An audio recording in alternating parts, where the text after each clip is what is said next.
Hey Yankees fans, welcome back.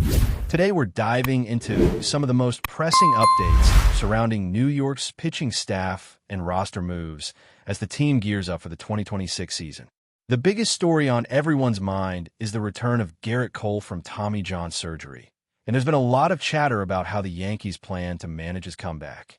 Unlike Shohei Ohtani's carefully paced return with the Dodgers, Cole won't be following the same gradual, innings-controlled path. The Yankees are focused on getting him back to full strength while ensuring he isn't rushed, but they don't see the need to artificially limit him in a way designed to save postseason innings. It's a delicate balance, especially considering Cole's value is tied entirely to his performance on the mound. He doesn't have the luxury of serving as a designated hitter while rehabbing, which makes his return more straightforward but also more pressure-filled. Cole's recovery timeline has been carefully mapped out, with an expected return around the 1st of June. While some fans were hoping for an earlier debut, the team is clearly prioritizing long-term health over rushing him back.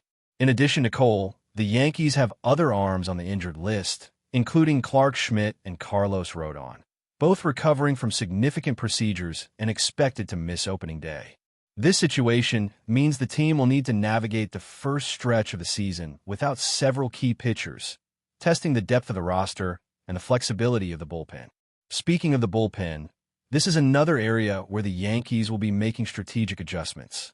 The team lost a few significant contributors during the offseason, including relievers Luke Weaver, Devin Williams, and Mark Leiter Jr., all of whom provided valuable innings and strikeout capability last season. Replacing that production is crucial, especially with the pressure of division games in the American League East, where every matchup counts. The Yankees currently have a few left-handed options in Tim Hill and Brent Hedrick, and Ryan Weathers could slide into the bullpen after starting the season in the rotation due to injuries. However, the team may still be exploring free agents or trade possibilities to fill in the gaps, aiming to restore the balance of high velocity and strikeout potential lost with departing arms. Among potential bullpen acquisitions, two names stand out. Michael Kopech, the right-handed pitcher, offers an impressive fastball that has touched triple digits, along with a strong cutter. Despite a season riddled with injuries, he has proven his ability to generate strikeouts and could provide the Yankees with the high-leverage innings they need. On the left side, Jalen Beeks presents an attractive option for his ability to neutralize both right-handed and left-handed hitters while maintaining a ground-ball-heavy approach that suits Yankee Stadium. Both pitchers represent relatively affordable options compared to a blockbuster trade, allowing the Yankees to bolster the bullpen without committing major assets. The catching position is another area the front office is scrutinizing.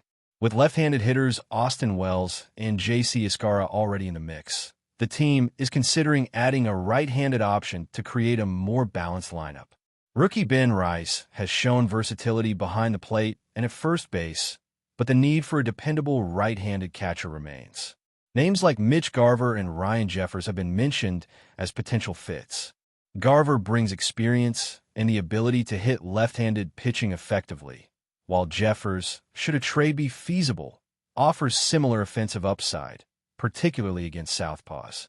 Either acquisition would provide depth, allow Wells to rest, and strengthen the team's matchup flexibility in a division where every at-bat matters.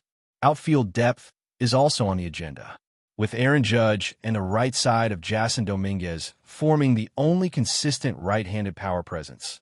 The Yankees may target a right-handed bat capable of filling in on rest days and handling platoon duties. Veteran options like Randall Grichuk and Austin Slater could offer that flexibility. Grichuk has maintained productivity against left-handed pitching in recent seasons, while Slater's prior stint with the team gives him familiarity with the clubhouse and the opportunity to regain form with more consistent at-bats. The goal is to maintain a lineup that can handle the diverse pitching rotations the Yankees will face over the course of the season, especially in the tight American League East race. The addition of Cody Bellinger back to the roster brings stability to the outfield and solidifies the core lineup, but it also highlights the Yankees' financial constraints, as they are now above the luxury tax threshold. This means that any further moves will need to be smart and strategic, focusing on players who can contribute without requiring major long-term commitments. The team's philosophy appears to center on balancing offense with defense, particularly in positions like catcher and bench outfield, where situational hitting and matchup flexibility can make a significant difference over the course of a long season. First base remains a position where the Yankees may look for an upgrade. While Paul Goldschmidt would provide elite offensive production, the team has other options like Ty France, who may not match Goldschmidt's bat, but offers defensive stability and the ability to step in as a reliable late-inning option. France's value would likely be more defensive than offensive, serving as a complement to the rotation of first basemen and designated hitters, while still maintaining the ability to contribute in critical matchups.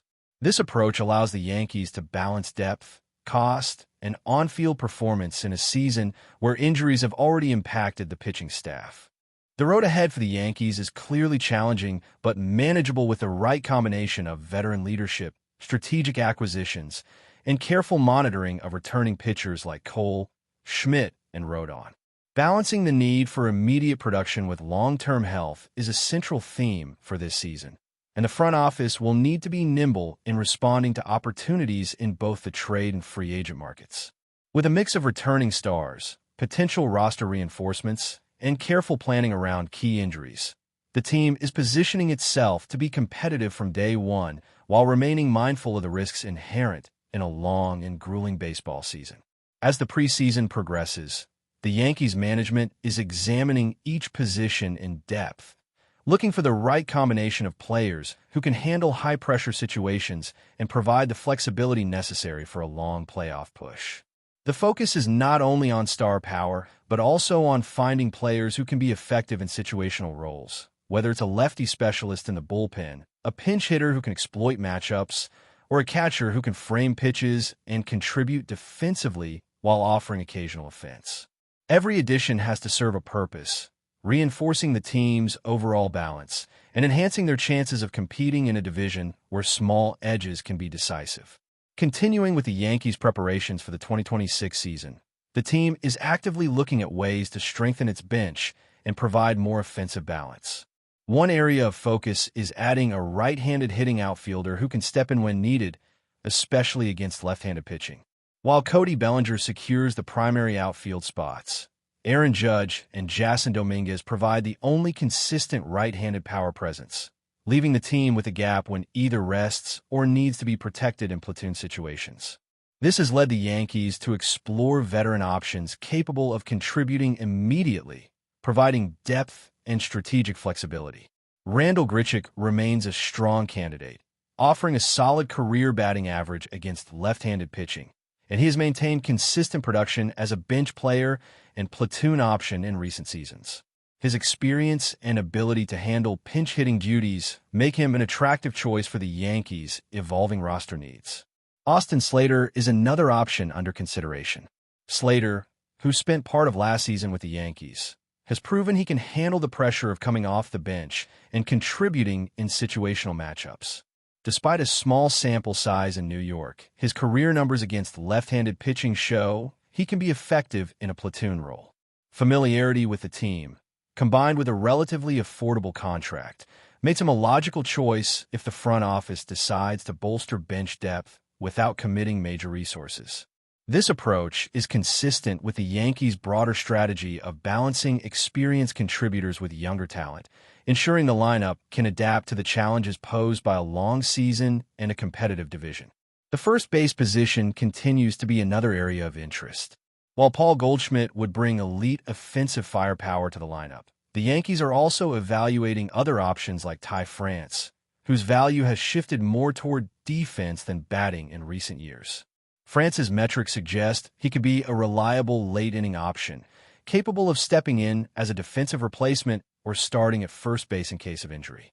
Although his bat may not match Goldschmidt's, France provides a level of consistency and versatility that the team values. By incorporating a player like France into the rotation, the Yankees can maintain roster flexibility and protect against the impact of injuries to primary starters, ensuring that every game is played with the strongest possible combination of defense and situational hitting. Meanwhile, the The Yankees are keeping a close eye on the bullpen as spring training approaches. The loss of key relievers last season created significant gaps, and while some internal options exist, the team recognizes the importance of acquiring high strikeout arms to maintain competitiveness in late-game situations. Michael Kopech presents a unique opportunity, offering the potential for explosive innings despite injury concerns. His triple-digit fastball and sharp cutter can serve as a late-inning weapon, complementing existing arms like David Bednar. Kopech's ability to dominate in short stints could provide the Yankees with the kind of matchup advantage that becomes crucial in tight games and postseason contests. On the left-handed side, Jalen Beeks remains a candidate to strengthen the bullpen with his ability to generate ground balls and neutralize hitters from both sides of the plate. Beeks' consistent performance against right-handed and left-handed batters, combined with his cost-effectiveness, aligns with the Yankees' strategy of maximizing depth without overextending financially. By having multiple left-handed options, the team can adjust more dynamically to opposing lineups, ensuring that late-inning matchups are favorable and reducing the strain on primary starters. The integration of pitchers like Beeks into the bullpen will be especially critical if early season injuries continue to impact the rotation and relief corps. Turning back to the starting rotation, Garrett Cole's return is still the marquee event for the pitching staff. The Yankees are managing his workload carefully, understanding that rushing his comeback could jeopardize long-term performance. Cole's dominance on the mound is a key factor for the team's chances of competing at the highest level, and ensuring he reaches full strength without setbacks is paramount. Alongside Cole, Clark Schmidt and Carlos Rodon are projected to join the rotation later in the season, creating a scenario where depth and timing become critical. With these pitchers recovering from major surgeries, the Yankees front office must balance immediate needs with future performance potential, navigating a delicate situation that could define the team's success this year. Financial considerations remain a significant factor as well. The team has surpassed the luxury tax threshold with recent signings, meaning further acquisitions must be carefully weighed. This constraint requires a focus on players who provide immediate contributions at a reasonable cost, whether through free agency, trades, or internal promotions. Balancing the budget while maintaining competitiveness is a complex task, but the Yankees management appears committed to maximizing value and ensuring the roster is positioned for success over the long season. Every decision, from bullpen acquisitions to bench outfielders and catchers, is being evaluated through the lens of both performance and cost-effectiveness, highlighting the careful planning behind the team's moves. But before we continue, please remember to join our channel and give this video a like. Your support allows us to keep bringing you the latest news about the New York Yankees. Feel free to share your thoughts on the news in the comments. A low, anxious murmur is said to be echoing through the corridors of the Bronx, and it has little to do with opposing lineups. Around the league, the latest rumor paints a picture of mounting internal pressure inside the Yankees, centered on a blunt message attributed to owner Hal Steinbrenner. According to people close to the organization, the warning could not be clearer. Stumble out of the gate in April and heads will roll. The alleged ultimatum has intensified the sense of crisis surrounding a franchise that measures success only in championships.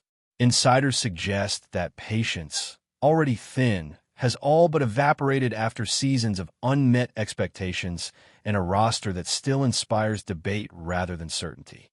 The belief circulating among executives and agents is that Steinbrenner wants immediate proof that the current direction is working, not explanations or long-term theories.